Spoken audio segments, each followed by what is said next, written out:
What's going on, everybody? This is part one of how I made dreams. Today I'm going to go into like instrumentation and arrangement. I'm not going to get too technical. I'm just going to break down exactly what is going into mainly the chorus section of this song. And then in the next part, I'm going to go into more technical sides of music producing, like automation and different effects that you can put on sounds to make your sound unique. So this is part one. Thanks for joining, and I hope you enjoy.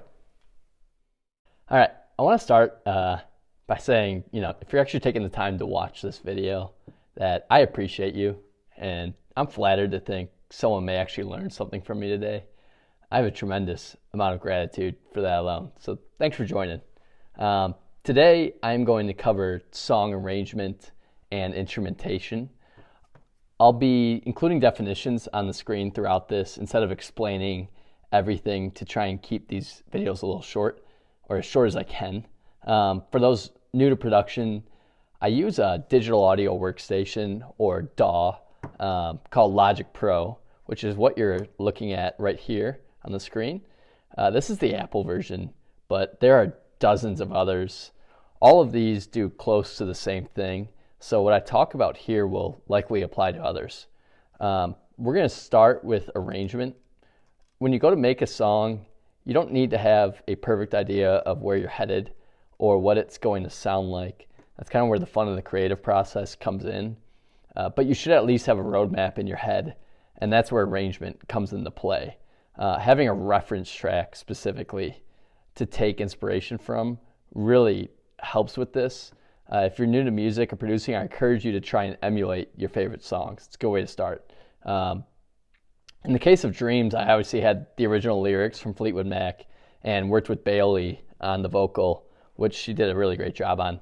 But I also tried to emulate a similar structure to Where Are You Now by Lost Frequencies, who is currently one of my favorite artists. So, jumping into this and what you're actually looking at. At the top of the screen, you'll see the actual structure of the song. I've labeled it. I've arranged the song into verses, pre-choruses, or builds, and the chorus, or in this case, the drop, as some may call it.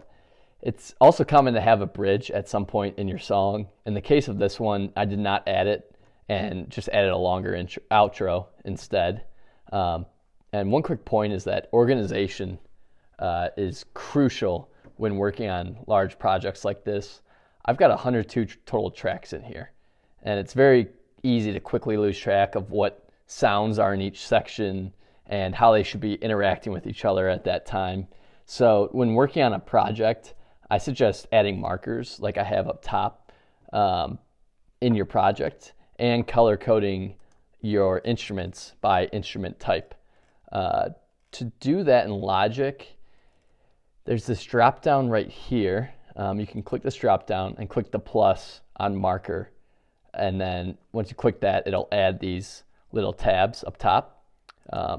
So you can change the name of, you can click on these and change the name of it. So just to show you all that, what it does. That's how you add a marker.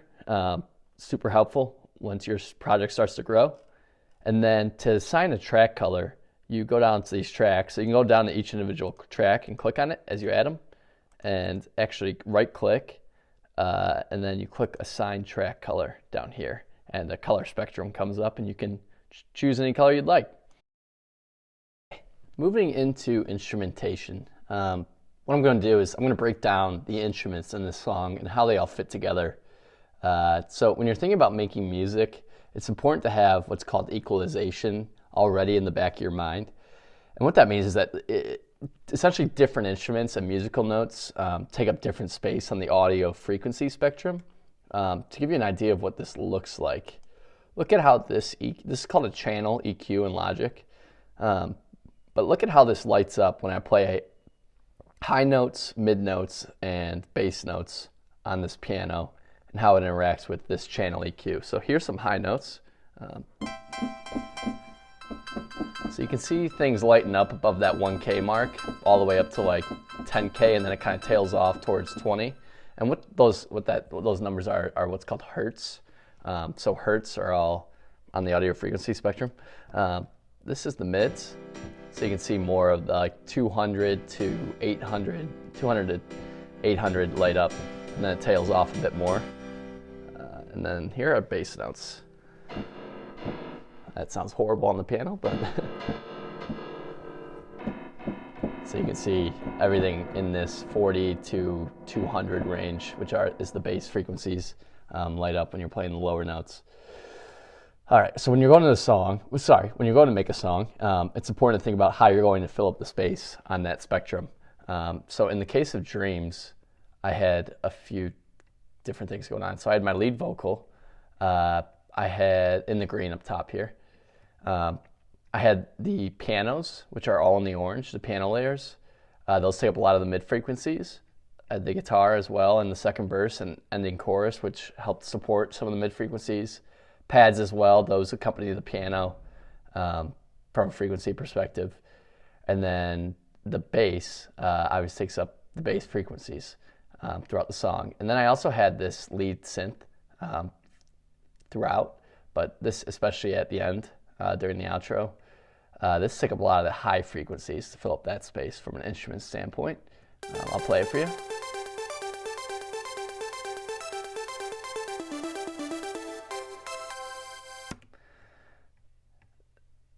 I think that's out. I don't know what to call that. I'll call it sprinkles, but it's just a lead synth that I threw in at the end. And then finally I have percussion, so all in the blue down here.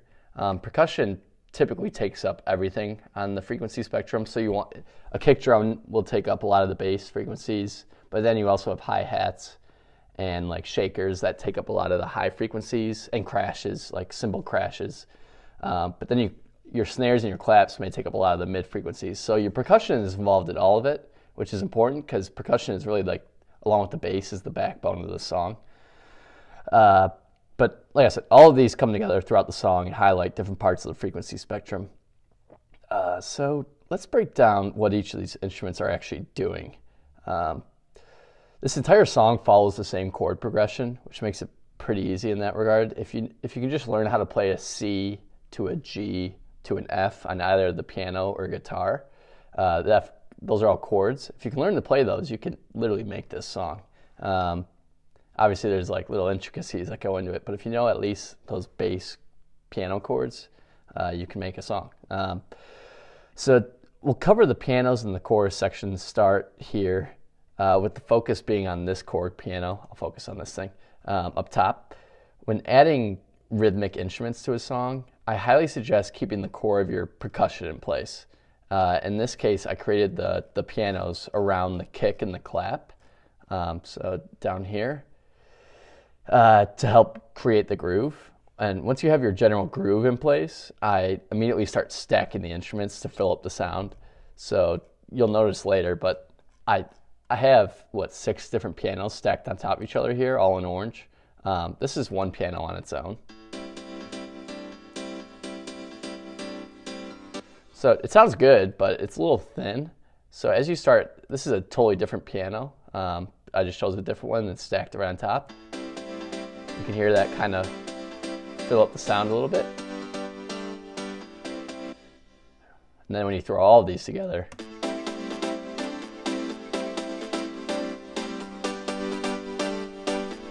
it sounds cool, right? But like I said, I typically always stack my instruments. They always sound better stacked versus on their own, like this synth. That sounds a little boring, right? But when you combine it with pianos, and you don't need to stack 6. Like sometimes I stack 4 or 5 in my songs. I got way carried away on all of this in this song. But whatever, we were having fun. And when I say use your percussion to create the groove, so what I mean by that is literally put like a kick drum in place and a clap. So something like that, that will help you start to, actually like create the groove in the song, which I'm trying to show you. Let me mute this quick. Let's see if I remember how to play this.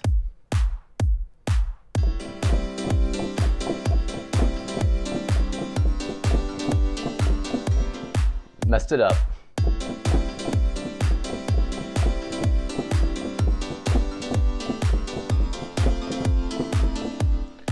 There you go. So when you're going to create your groove and your rhythm, it makes it so much easier when you just have a basic percussion beat like that in place. And I highly suggest just creating one.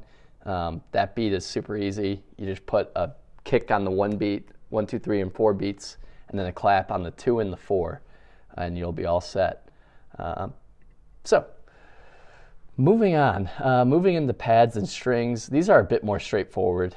I'll show you them. I essentially took the same notes from the piano up top and just extended them for the length of the chord. So that's a C chord, that's a G chord, into an F at the end. Sorry, I don't have this. G chord, F. You can hear the chord changes. So it's just 3 chords extended throughout the measure. One quick note: I also pan these to the far left and right of the stereo field. This widens the sound and makes choruses more impactful. These pads all come from what's called Nexus, which is a synth plugin right here. You don't need this. Logic, for instance, has their own synth called Alchemy that has plenty of pads. If you're just starting out, it comes with the system. You don't need to buy Nexus. I just bought it because it had a lot of really cool sounds in there that I liked, and I wanted to have it. But like I said, Logic also has plenty of sounds that come with the software that you can use when you're starting out. I've also got compression on these, which give it like that riding, like a bouncing sound. We'll cover that more tomorrow. It's a little more technical, and I want to keep this more in instrumentation for now. So moving on to basses, like that with the percussion I mentioned are really like the bedrock of the song. So the basses come together very easily once you have the pianos or some kind of rhythm section in place. I essentially just took the bass note of each piano of what I'm playing up top and moved them to each bass down here. This helps keep the rhythm the same for each and fills out the lower frequencies. You can hear this when I play them together, but I'll start by playing just the bass first. So if you remember what I was playing on the piano, think back to that. It sounds very similar. And when you turn on a piano with that, so we'll play that one piano and this bass together.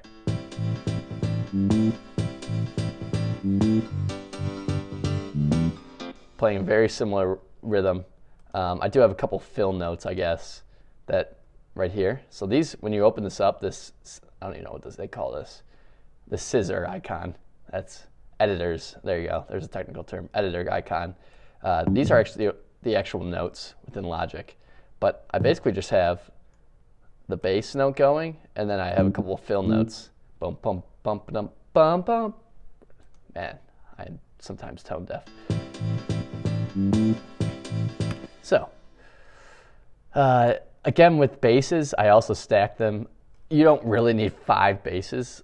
I got way out of hand again in this section. I normally only do 1 or 2 basses to fill out the sound. It's really not necessary to have that many. I think I just kept finding new basses that I liked in this section and wanted to add them to the song. And it all sounds like this.